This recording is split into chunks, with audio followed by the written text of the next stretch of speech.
Amigos, todos os dias conosco, aprenda um pouco mais de conhecimento. Desde a unificação no século XV, a Espanha tem sido uma potência muito poderosa, suas colônias espalhadas pelas Américas, partes da Europa e Ásia. No entanto, fizeram bem, pá. Obrigado, Cunha, obrigado pelos 4 meses. Já foram aprovados vocês dois, não sei se viram. Cunha, obrigado pelos 4 meses. Thank you. Obrigadíssimo.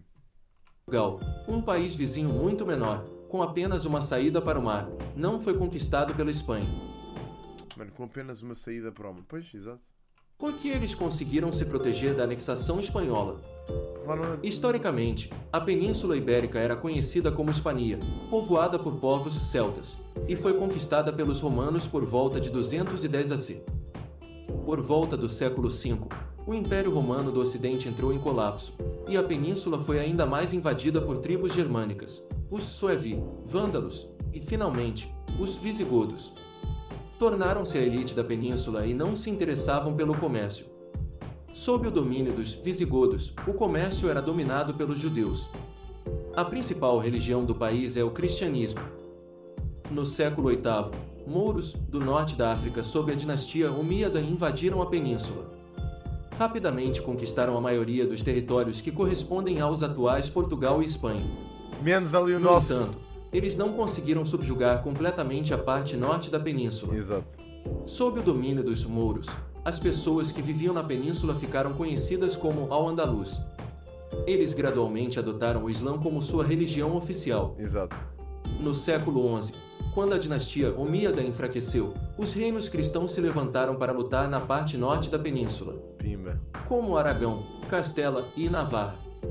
Os visigodos se levantaram lutando pelo controle de uma área chamada Portugal. Não se chamava Portugal, era o Condado Portugalense, pá. Afonso Henriques tornou-se o primeiro rei de Portugal em 1139. A partir daí, Afonso e sucessivos reis conquistaram as terras mouras ao longo da costa sul. Em 1279, tinha a mesma forma territorial de hoje. Nas restantes áreas, o reino de Aragão e Castela era o mais forte, e unia os pequenos países vizinhos, e atacava para sul para expulsar os mouros. Ok. Em 1250, apenas Granada, a parte mais meridional da Espanha, Sim, ainda aqui. estava em mãos muçulmanas. Yeah. Em 1469, Fernando, herdeiro de Aragão, casou-se com Isabel, herdeira de Castela. Sim. Assim, os dois países se fundem como um, mas têm seus próprios exércitos e leis. Ok. Juntos expulsaram os últimos mouros da península em 1492. E agora vem a parte Em fixe. 1516, os dois reinos foram oficialmente unidos sob o rei O Carlos Carlos I. I. No entanto, esta área só tem o nome de Espanha Carlos I. Quem é que diz os nomes dos reis assim? Carlos I. Carlos I. Beatriz II. na Constituição de 1867. Carlos III. Assim, Portugal é basicamente o reino que se formou antes de Espanha. Embora menor em termos de território, mas em termos de força militar, está a par dos países vizinhos. Ok. Em 1415, Portugal começou a explorar e conquistar a colônia. A primeira é a cidade de Ceuta e Tânger, localizada no norte da África. Pimba.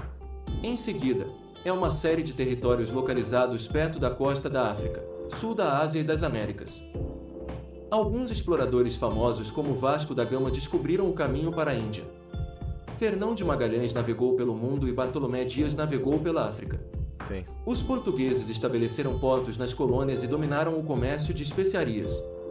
Eles se tornaram a primeira potência global. Eu adoro tipo como as pessoas dizem o nome do Fernando Magalhães em inglês. Ferdinand Magellan. Calista, obrigado pelo Prime. Nunca percebi essa merda. Calista, obrigado. Como é que se ia chamar o Vasco da Gama se dissessem o nome dele em inglês? Vasco de Gama. Calista, obrigado pelo Prime. Global da história.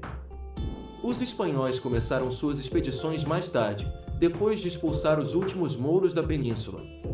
Em 1492, eles financiaram a expedição de Colombo aos italianos. Sim. Colombo pretendia ir para a Ásia, mas acabou indo para a América. Depois de 2 meses, ele foi para as Bahamas, mas achou que era o Japão. Foi para Cuba, mas achou que era a China e acabou navegando para o Haiti.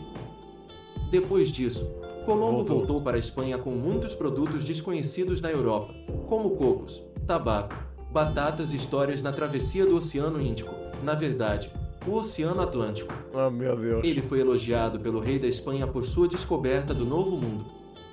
No entanto, o rei português, João II, expressou sua objeção, dizendo que Colombo navegou através do Oceano Atlântico para as Américas. Pimba. Onde Portugal reivindicou soberania, os dois lados tiveram uma disputa, e após muita negociação, o Tratado de Tordesilhas foi assinado em 1494.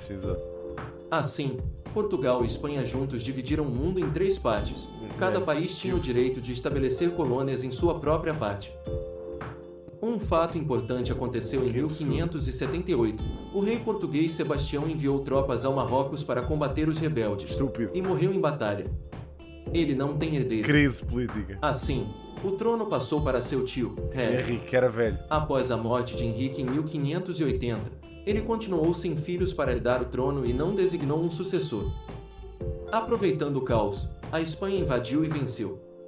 Rei Filipe II de Espanha torna-se Rei Filipe I de Portugal. Exatamente. Nos 80 anos seguintes, a Península Ibérica teve apenas um rei e Portugal desapareceu. Exato. No século XVII, o Império Espanhol foi enfraquecido por guerras na colônia holandesa e guerras por território com a Grã-Bretanha.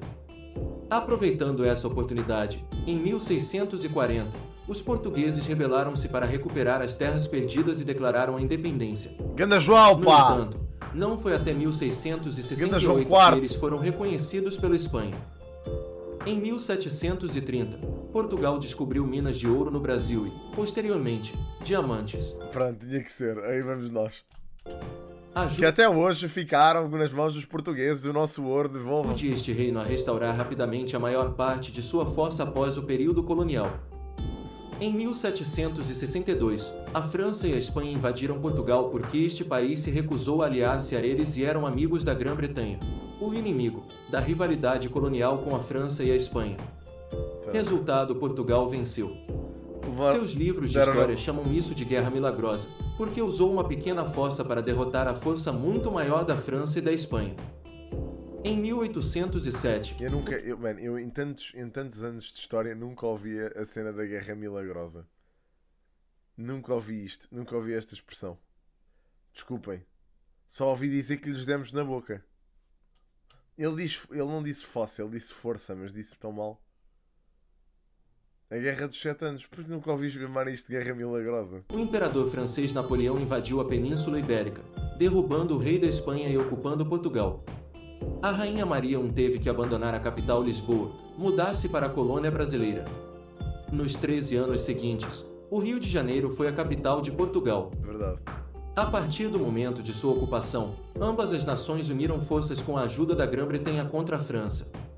A Espanha conquistou a independência em 1813 e é uma monarquia constitucional. Portugal conquistou a independência em 1821 e tornou-se uma república em 1910. Com o regicídio. Dom Carlos. Após a guerra, ambos os países perderam a maioria de suas importantes colônias e gradualmente enfraqueceram. Claro. Até a Segunda Guerra Mundial, os dois países juntos mantinham uma posição neutra. Claro. Atualmente, ambos são membros da OTAN e da UE, vivendo em harmonia um com o outro. Dota. O vídeo termina aqui. Boa, obrigado a todos. Que explicação espetacular. Que espetacular. Que ótima explicação. Incrível como Portugal lutou todas as suas guerras em menor número e venceram quase todas as suas batalhas. Impressionante a bravura deste povo, tanto que Napoleão Bonaparte disse uma célebre frase: como posso conquistar o mundo? Deem-me 100 portugueses e eu conquisto o mundo. Mano, eu aposto que isto é tão treta. Eu nunca ouvi esta expressão do Napoleão. Deem-me 100 portugueses e eu conquisto o mundo. Mano, eu acho que este homem teve a ver o 300 e acha que o Napoleão é o Leonidas. 100 padeiras de Algebarrota. Nunca ouvi isto. Olha, cá está. O brasileiro com profunda admiração pela história. História dos Afninga. Há vários pontos mal. Portugal nasce da divisão da Galícia e não dos visigodos. Cristóvão Colombo vivia em Portugal e era casado com uma portuguesa, mas o rei de Portugal não lhe deu importância e ele foi oferecer os serviços aos reis de Espanha. O rei já sabia da existência da América. Mais tarde, o rei de Espanha torna-se rei de Portugal, porque era filho da mãe portuguesa e as cortes portuguesas declararam rei legítimo em vez de Catarina de Bragança. Ok. Ok. Ok. É mesmo fantástica. Vá lá, pá, o fixe é haver aqui brasileiros que tipo aceitam só que estes são os antepassados deles e são na realidade, são mesmo. A realidade é essa. Fala da história de Portugal, tem que conhecer o principal povo na origem e alma desta nação, os lusitanos, povo que derrotou o Império Romano durante 200 anos é a alma da Lusitânia, que mais tarde descobriu o caminho marítimo para 2/3 do mundo. Este pessoal também é um bocado. Depois vêm estes patriotas falar sobre estas merdas, tipo, com amor à camisola, quase. Fantástico.